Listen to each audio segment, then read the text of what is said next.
A gente tem que dar um basta nisso. Bom, e já começo com a informação que é o seguinte: diante de tanta coisa, né, que tem sido falada sobre segurança pública, especialmente aqui em São Paulo, das críticas que estão sofrendo as autoridades dessa área e o governador Tarcísio e o secretário Derrite em relação a isso, a crimes cometidos por policiais, veja só essas duas notícias que vão na contramão de tudo isso que está sendo. A primeira delas: São Paulo registra o menor número de homicídios dolosos em 24 anos. O resultado indica tendência decrescente nos registros desde o ano passado. No entanto, ocorrências de estupro aumentaram. E também uma outra notícia que foi, aliás, celebrada pelo próprio governador e pelo secretário da Segurança hoje foi a maior apreensão de cocaína da história do estado de São Paulo. Você tem a imagem aí, Cláudio? Se tiver, coloca pra gente do momento em que foi feita essa apreensão de mais de 3 toneladas. Isso estava numa carga de rações. Gente, mais de 3 toneladas ao mesmo tempo, a maior apreensão de cocaína da história, prejuízo tremendo para o crime organizado, graças a um trabalho de inteligência e patrulhamento das polícias de São Paulo, que chegaram a essa apreensão histórica. Olha aí algumas das imagens: 3,2 toneladas, até um pouquinho mais do que eu falei, mais de 3 toneladas apreendidas, e a gente está vendo aí as imagens dessa operação. Bernardo, vou aproveitar a tua presença aqui e começar te ouvindo, que nos dias ainda desses dados que a gente está apresentando, de tudo que a gente ouviu aí em relação à segurança pública essa semana com essas ocorrências aqui de São Paulo. Ô, Brown, o que acontece? A gente nota que essa apreensão é uma apreensão de vulto, é um negócio absurdo. A polícia trabalhou muito bem, equivale, se eu não me engano, a 100 milhões de prejuízos para o crime organizado. O caminho é esse. No que tange a essas operações policiais, ao uso de inteligência, patrulhamento e tudo mais, o governador Tarcísio está dando aula para todos os outros estados da federação. Ele vai no caminho certo. A gente precisa implementar esse tipo de operação para justamente bater na fonte de renda deles. Está seguindo firme. Coronel, quero ouvi-lo também. Pois é, Vitor, eu estava até com saudade aí do Braddock Show na quinta-feira passada, eu estava no voo vindo aqui para a Argentina. E você sabe que essa questão da segurança pública tem uma correlação com o que está acontecendo no Brasil, com a ligação com o narcotráfico. Só que aqui, eu falo mais tarde sobre isso, tem a ver com um grupo peruano. Mas no Brasil, nós temos uma tendência de considerarmos o crime organizado em São Paulo, especialmente, como um crime mais sofisticado. Mas quando começa a avançar nesse crime mais sofisticado, exatamente por sua sofisticação e diferença do crime do Rio de Janeiro, que a gente está mais acostumado de ver as comunidades dominadas e as pessoas submetidas a uma verdadeira um controle comunitário com pessoas armadas à luz do dia. Em São Paulo, há uma penetração no Estado, entre o empresariado, entre os políticos e há grupos poderosos, inclusive avançando sobre o mainstream jornalístico. Então você veja, Vitor, que essa semana eu daqui da Argentina vi várias notícias falando sobre a violência da polícia de São Paulo e sobre, de certa maneira, uma pressão sobre o secretário em relação às mortes causadas por policiais. Só para que a gente tenha uma ideia para a nossa audiência, olha só, não falou-se nada da Bahia, por exemplo, mas se falou, pelo menos eu li aqui umas 9 mensagens colocadas com bastante ênfase no mainstream jornalístico contra a Polícia Militar de São Paulo. Olha só, São Paulo teve 504 mortes em 2023 em confrontos com a polícia. Isso dá 1,1, olha só, 1,1 de mortes por 100 mil habitantes. O Rio de Janeiro, em números absolutos, foi até além, 869. Só que o Rio de Janeiro tem uma população bem menor. São Paulo, 45 milhões, mais ou menos, no estado. O Rio de Janeiro, 17 milhões, daria 5 mortes por 100 mil habitantes. O Pará, ele está com 6,1, 6 vezes mais mortes por número de habitantes do que São Paulo. E a Bahia, Vitor, que é a campeã e que é governada pelo PT, simplesmente passa incólume no mainstream jornalístico. Lá foram 1.689 mortes em confrontos com policiais lá na Bahia, ou seja, no número absoluto é quase 3 vezes o número de São Paulo. Mas quando a gente vai para mortes por 100 mil habitantes, já que a Bahia tem mais ou menos 14 milhões de habitantes, nós temos ali 11,4 mortes por 100 mil habitantes. Então, Vitor, é uma injustiça e mais do que isso, há má fé, a instrumentalização, a poder do crime organizado nessa operação contra o governador de São Paulo e o secretário de Segurança.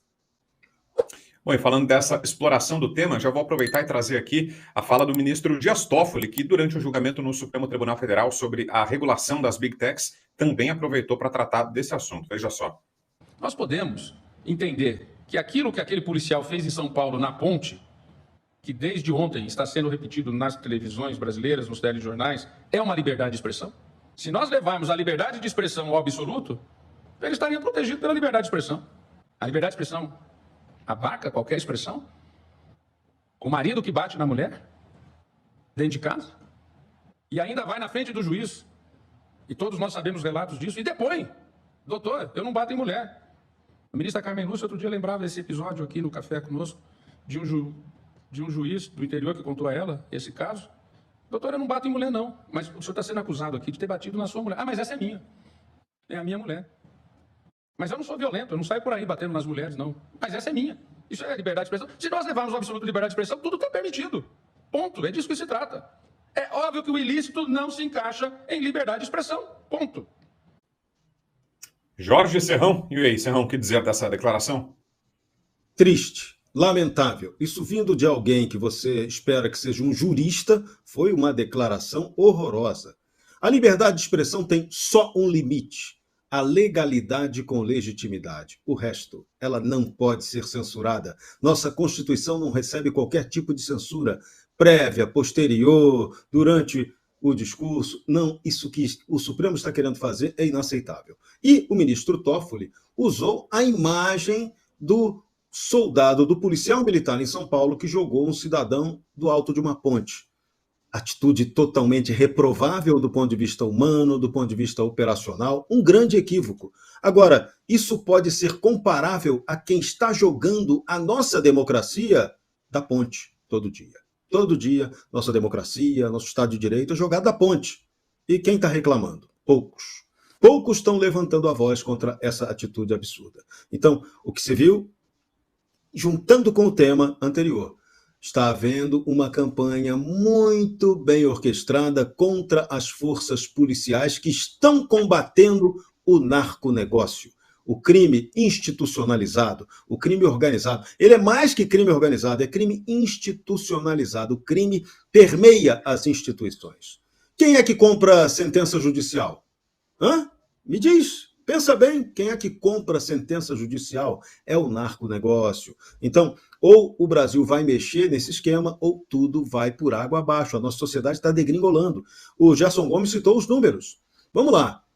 Em que guerras pelo mundo afora morre tanta gente quanto no Brasil morre anualmente? 55 mil pessoas, pelo menos por ano, são assassinadas brutalmente no Brasil, e a maioria crimes sem solução. E aí, que guerra que mata tanta gente? Então o Brasil está em guerra, guerra de verdade, guerra não declarada, e a gente não pode aceitar isso como normal, mas a sociedade brasileira tem normalizado isso. Ah, violência, violência, violência. Não podemos aceitar a violência, não podemos banalizar a violência, e as autoridades não têm o direito de banalizar a violência, e muito menos fazer comparações indevidas entre o que é liberdade de expressão e o que é violência de fato.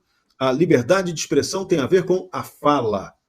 O crime tem a ver com ação criminosa. Então, o ministro Toffoli errou completamente na comparação que ele estabeleceu, mas foi bom, a gente está debatendo o assunto, deixando ou não deixando que a gente faça esse debate.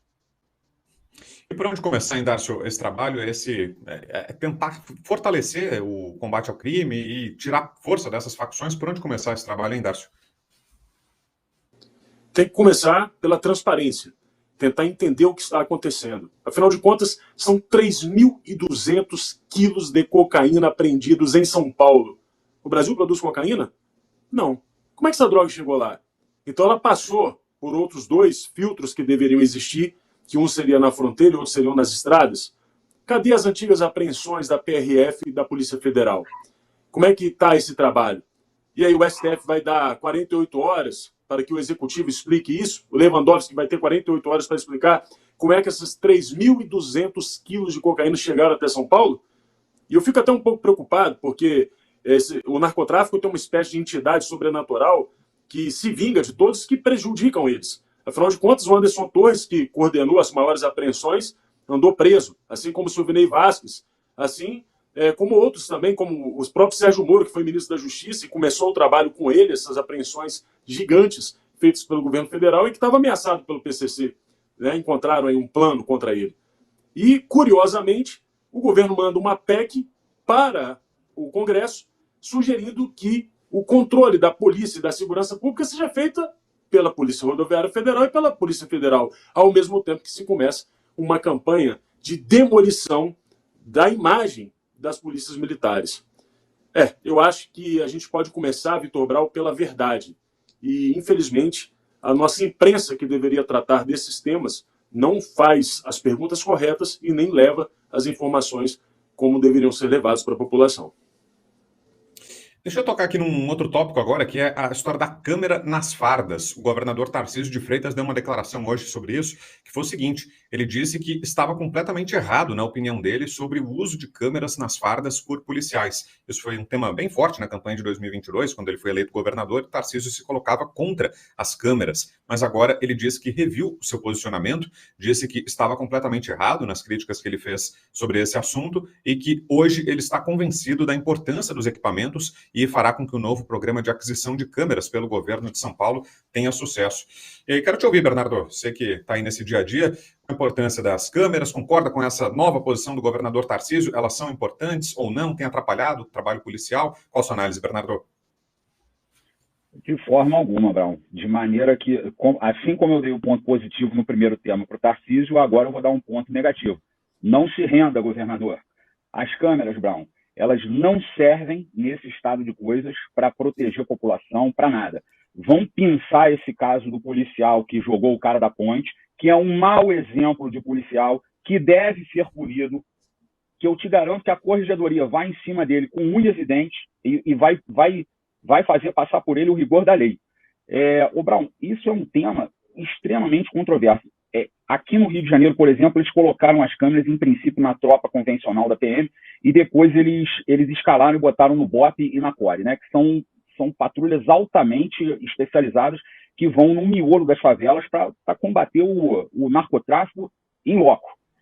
Tendo que agir muitas vezes aí, citando aqui chamando aqui o coronel Gerson ao debate, ações de comando, sigilo, disciplina consciente, enfim, várias técnicas que você não pode que o seu inimigo saiba, que você não pode fazer o seu inimigo ficar sabendo. Essas câmeras vieram para atrasar o lado do policial e, consequentemente, atrasar o lado da população. Ponto negativo para o governador: não se renda, governador. Coronel.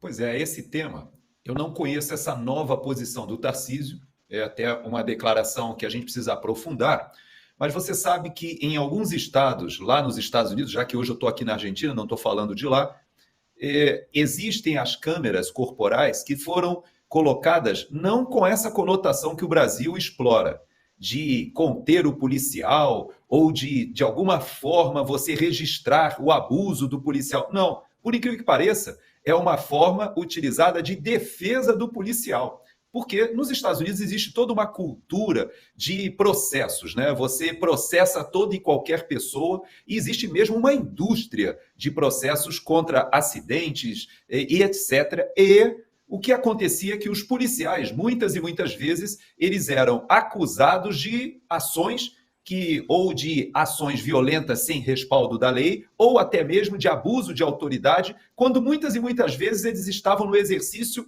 estrito da sua função. Então, isso em alguns estados foi desenvolvida essa tecnologia não como uma maneira de defesa da sociedade, mas de defesa do próprio policial. Eu não sei se é essa a conotação, te confesso, Vitor, não sei por que o governador mudou de opinião, mas uma coisa eu posso te dizer, aquelas afirmações que ele fazia na campanha, dizendo que ele deveria direcionar prioritariamente a parte econômica, ou seja, o investimento em equipar melhor, treinar melhor, até melhorar as corregedorias, que isso teria um efeito maior ou mais prioritário que colocar câmeras nos seus militares. Eu acredito que se ele mudou de opinião, é porque, ao meu ver, ele já vislumbra não somente ter dinheiro para direcionar para essas ações, como um benefício para a própria polícia. Vamos aguardar. Vou dar aí o direito, né, do governador Tarcísio se explicar melhor em relação a isso. Tomara que seja nesse sentido que eu levantei, Vitor.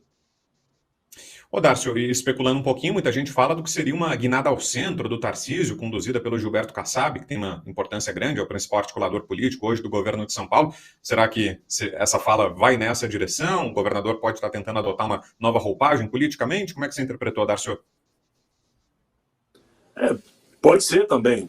Mas eu acredito que, na verdade, ele cedeu à pressão. É muita pressão. Ninguém discute com imagens. Ninguém discute com um cadáver. Está lá a imagem. Os Estados Unidos, aparentemente, perdeu uma guerra por conta disso. Essa é uma guerra assimétrica. É a guerra de informação. É impossível combater isso. E a gente sabe que, para um governador que tem outras questões para tratar, ele precisa avançar nas suas pautas e não pode ficar preso no momento de ataque permanente contra a sua segurança pública, tendo outras questões e outras áreas. Eu só queria chamar a atenção para um pequeno detalhe que ninguém fala, sobre a morte de policiais em serviço. São Paulo é o segundo estado do Brasil, o primeiro é o Rio de Janeiro. No Brasil, em 2023, segundo o Instituto Monte Castelo, tivemos 141 policiais assassinados. Para que vocês tenham uma ideia, no mesmo período na França, sabe quantos policiais morreram? Nenhum. 0. Pois é. E o Brasil ocupa aí a 3ª posição no mundo. Países conflagrados, como o Equador, que hoje faz um combate franco e aberto contra o narcotráfico, teve, por exemplo, 28 policiais mortos em combate. Ou seja, é um tanto assustadora a realidade do policial, porque agora ele está sendo monitorado e ele fica preocupado em como pode reagir ou não. E eu faço uma outra pergunta. O que seria mais barato? Monitorar cada um dos policiais, quantos mil homens temos no Brasil? Ou monitorar as áreas dominadas pelo tráfico? Pois é, vamos pegar um bairro dominado pelo tráfico e vamos monitorar as ruas. Coloque câmera nas ruas. O objetivo não é diminuir a letalidade? Sendo assim, quando tiver uma operação policial, as ruas estão sendo filmadas. E, obviamente, se um policial cometer um abuso, como foi esse caso da ponte, ele será filmado. Mas não pode. Sabe por quê? Porque o traficante não deixa. E essa é a realidade. O policial não tem a opção que o traficante tem. E essa situação é tão séria, tão séria, tão séria que já tem até jurisprudência. Eu estava lendo hoje. O STJ decidiu que, pasmem, se o traficante estiver utilizando uma arma de fogo para o tráfico de drogas, o crime de posse é absolvido. Ou seja, é uma ferramenta de trabalho. Está difícil lutar nesse Brasil e muito menos governar. Imagina como é que o Tarcísio vai fazer para lutar contra isso, contra esse sistema, um verdadeiro sistema. Essa fala sobre as câmeras, hein, Serrão?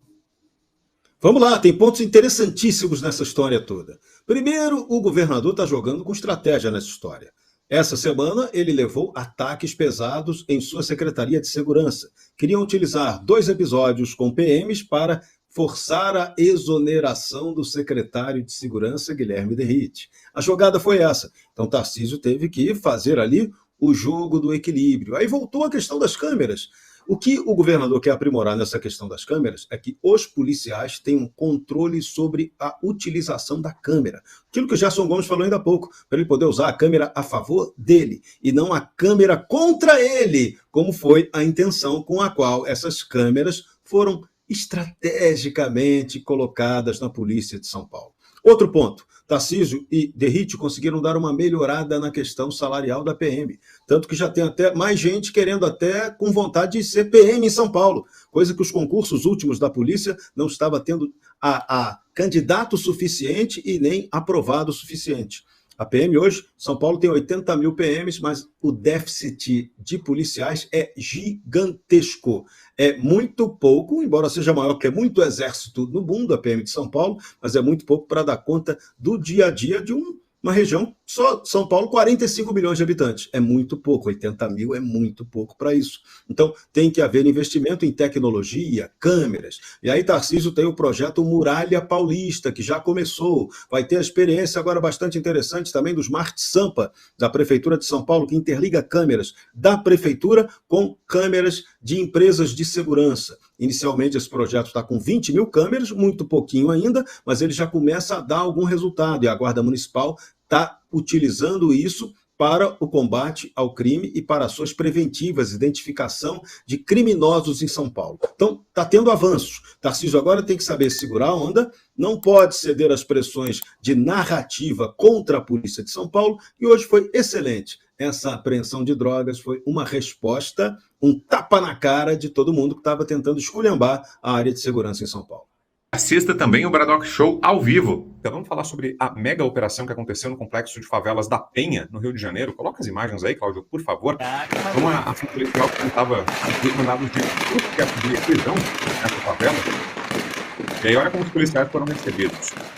A tiros, um tiroteio pesado, né? Cena de verdadeira guerra, isso no centro, no meio do Rio de Janeiro, na zona norte do Rio, onde fica o complexo da Penha. Tem outras imagens aí também das barricadas que os bandidos montaram, colocando fogo em veículos para impedir que os policiais subissem o morro, enfim, uma verdadeira estratégia de guerrilha que essas facções usam.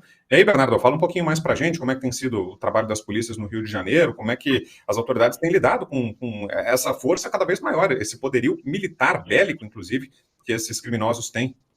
Ô, Brown, a situação do Rio de Janeiro antes da ADPF 635 já era ruim, né? Já era estranha. Após essa ADPF, né, que foi a ADPF chamada ADPF das favelas, que proibiu as operações com helicóptero, proibiu as operações em si, né? A situação piorou demais. Ontem, nessa operação, coisa que a mídia não trouxe foi que antes da polícia entrar na favela, os criminosos, os narcoterroristas, desceram, atiraram em pessoas que não tinham nada a ver com a operação, né, e atiraram em civis normais, 4 foram baleados, para tentar que a operação não acontecesse. Pois bem, todas as entradas da favela, todas elas, estavam cercadas por barricadas, trilhos de trem chumbados no chão e carros pegando fogo atrás delas. A operação começou por volta de 6 horas da manhã e terminou às 4 horas da tarde. O tiroteio, Brown, os tiroteios, né, que foram em vários pontos, foram incessantes. E, na verdade, eles atingiram todos os pontos da favela. Inferno Verde, Vacaria, Pedra do Sapo, Caixa d'Água, toda a região da favela da Vila Cruzeiro, né, que é uma favela que pertence ao Complexo da Penha, foi atingida por esse evento. Enfim, os traficantes eles estão adotando cada vez mais táticas de guerra e de guerrilha, né? Eles correm para a mata, se camuflam com roupa guinle, que é uma roupa que simula, né, uma mata, eles se camuflam na mata, e de lá eles ficam dando tiros a esmo e também de precisão.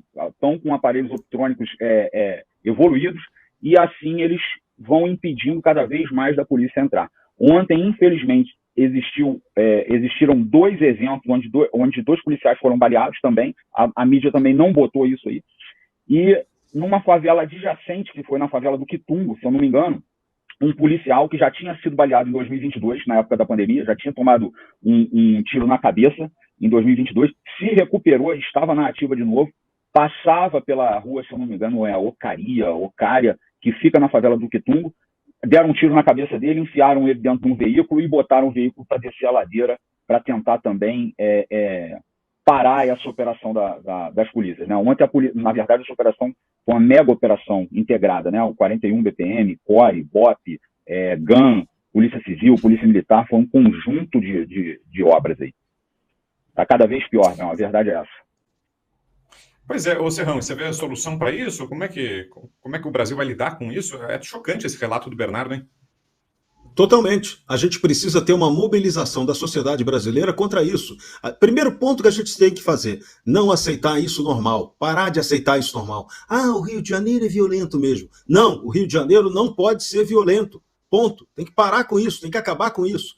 A gente tem que questionar essa ADPF do Supremo Tribunal Federal, que na pandemia disse que não poderia haver ações policiais nas favelas, porque isso representaria risco sanitário. Caramba, a pandemia já foi, mas o crime continua, matando gente, oprimindo. O aspecto mais assustador do crime no Rio de Janeiro é que ele oprime essas comunidades. Isso vai normalizando, banalizando a violência. E aí o combate a isso fica cada vez mais complicado. Como é que você vai fazer uma ação policial no lugar que está protegido com um pedaço de trilho de trem fincado no chão? A polícia não entra.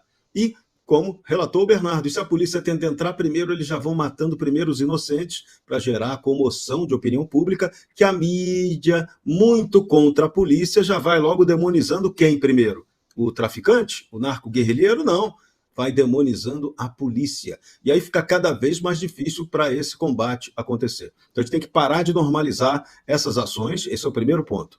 Esse caso do Rio de Janeiro foi tão grave, mas ele não teve repercussão nacional ontem. Ele foi a divulgação do que ocorreu no Rio, uma guerra no Rio de Janeiro, foi minimizada. Ficou o noticiário todo cuidando lá do golpe de Seul, da lei marcial em Seul, enquanto a gente tinha uma lei marginal imperando no Rio de Janeiro. Então, caramba, de que guerra queremos tratar? Que guerra queremos combater? Que guerra, que pacificação estamos buscando no Brasil? É essa a questão fundamental que tem que ser debatida e a gente está deixando isso de lado. Então, de novo, o enxugamento de gelo contra o crime, contra a narcoguerrilha no Rio de Janeiro é uma vergonha, é vergonhoso. A polícia faz o que pode, mas não tem o devido apoio das autoridades e muitas vezes da própria opinião pública, que é vacilante, acaba aceitando o discursinho canalha da mídia, que vem com o papinho primeiro dos direitos dos humanos, e não pensando de verdade nos direitos humanos daquelas pessoas que são oprimidas naquelas comunidades. Então, isso é para mexer. Essa guerra toda que vocês viram aconteceu exatamente na área em que foi assassinado anos atrás o querido jornalista Tim Lopes. E agora? Ninguém mais lembra do Tim Lopes, né? Esqueceram do Tim Lopes, né? O tempo passa, o tempo voa e a violência continua numa boa no Rio de Janeiro? Para. A gente tem que dar um basta nisso. Fala, Darcio. Vitor Brau, eu queria saber como é que fica o psicológico do trabalhador de farda. Eu estou falando isso porque esse estado é um estado de guerra. E a gente sabe que a guerra ela traz problemas psicológicos para aquele que está enfrentando o processo. Veja bem, eu estava fazendo uma análise aqui, e a literatura é muito parca sobre esse tema, sobre tortura psicológica. E a tortura psicológica ela tem vários níveis, né? E você tem, para existir uma tortura psicológica, você precisa de uma agressão continuada ao fator psicológico da vítima. E você tem também humilhações públicas permanentes, perseguição sistemática, distorção da realidade, ridicularização e restrição da liberdade de expressão. São elementos que compõem um processo de tortura psicológica. Agora você imagina esse policial, nesse estado de guerra, sofrendo uma perseguição permanente, uma ridicularização de uma imprensa que coloca um grupo de pessoas falando: você prefere salvar o traficante ou o policial? Solta esse policial na rua, mal pago, mal equipado, e exige que ele tenha o equilíbrio na hora de tratar com criminosos, que ele sabe que ele vai prender, vai autuar, e na semana seguinte aquele criminoso estará na rua novamente, tendo marcado a sua cara e o seu nome, que é obrigatório na farda, solto pela justiça. E ele vira um alvo desse criminoso, porque o sistema de justiça vai colocá-lo na rua e existem N mecanismos para isso, inclusive a audiência de custódia, criado, vejam só, pelo atual ministro da Justiça. Ou seja, como que a gente vai sair dessa situação? Desculpa, falando a verdade. E a verdade é que essa guerra precisa ser reconhecida. E a seletividade da indignação precisa acabar. Ontem, por exemplo, eu vi a Globo muito preocupada com a agressão de uma idosa. É óbvio que devemos cuidar dos nossos idosos. Nenhum país pode aceitar tratar mal as pessoas mais velhas. Mas espera aí. E no 8 de janeiro?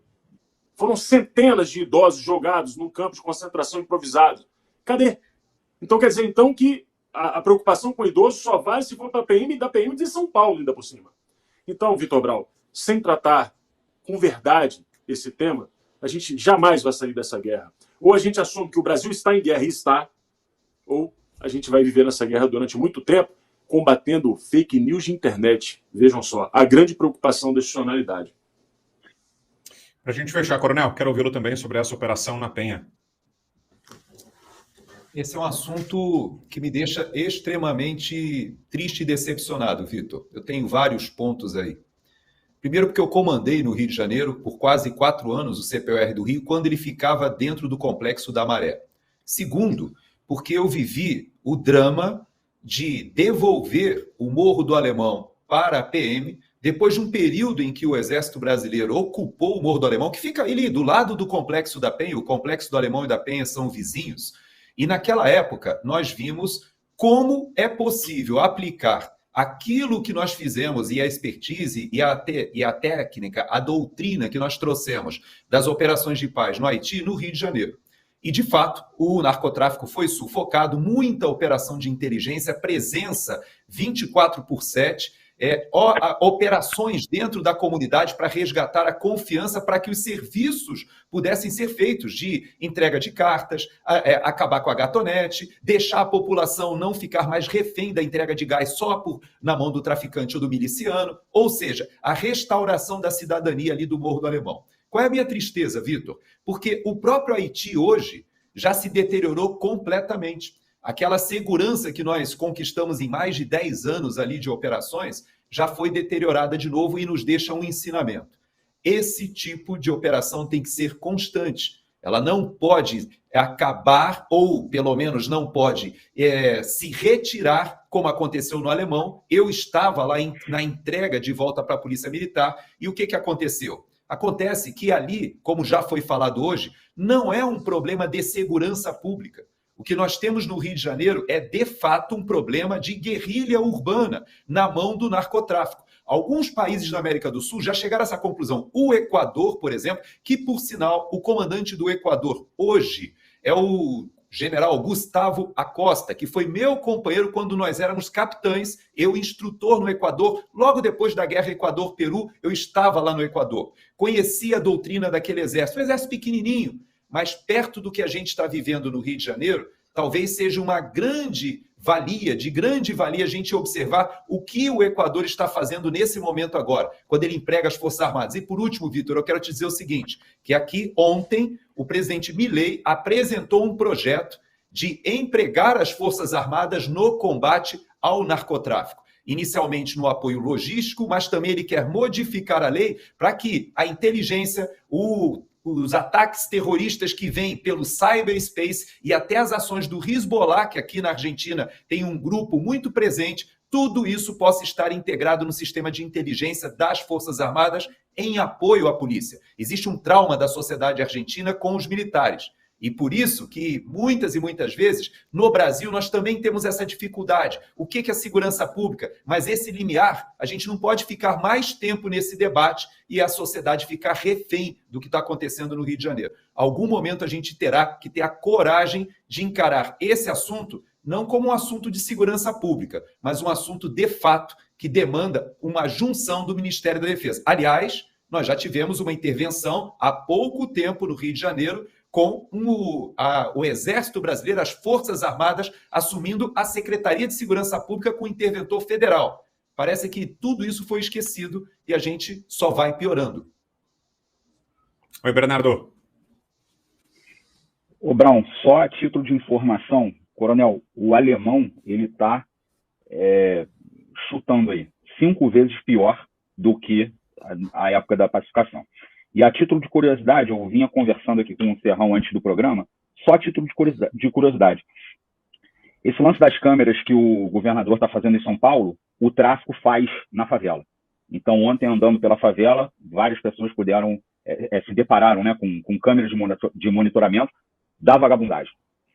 Uma outra questão, eles dissimulam de tal maneira que eles passaram agora a ocupar espaços de igreja. Por exemplo, ontem também, na operação, foi verificado que colocaram umas seteiras, né, que são pontos, são furos em blocos de concreto, que eles passam a boca do cano do fuzil, ficam completamente abrigados, barricados, e dão tiro dali em pontos estratégicos.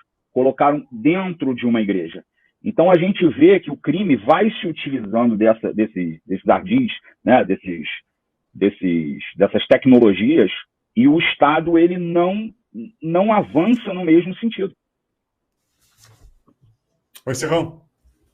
O ponto grave de tudo, no governo federal, a gente não tem um presidente da República comprometido com o combate ao narconegócio. Esse é o nosso maior drama hoje. E essa proposta do Ricardo Lewandowski de tentar criar o Sistema Único de Segurança Pública nada mais é do que uma intervenção indevida do governo federal querendo controlar o resto da segurança pública. Para quê? Para resolver a segurança pública ou para atrapalhar o que já está sendo feito? Essa é a resposta que tem que ser dada pela sociedade brasileira. Muito bem. E ao contrário, né? O Oi, Lula, Nestor. desculpa, perdão, Por favor. o Lula já disse que não utilizará as Forças Armadas para combater o narcotráfico. O Lula já declarou publicamente que não utilizará as Forças Armadas. Então, assim, a gente está no caminho oposto. E o cenário que o Bernardo trouxe para nós é muito semelhante ao do Hamas. Como não chamar isso de terrorismo? Ou seja, a utilização de igrejas, de habitações civis, a utilização da população como escudo. A gente já vive nesse cenário. Olá, aqui é o Rodrigo Constantino e eu estou passando para te convidar para assistir o Braddock Show ao vivo pelo YouTube. Esteja conosco de segunda a sexta, a partir das 20 horas de Brasília. A sua noite com os melhores comentaristas de política do Brasil é no Braddock Show.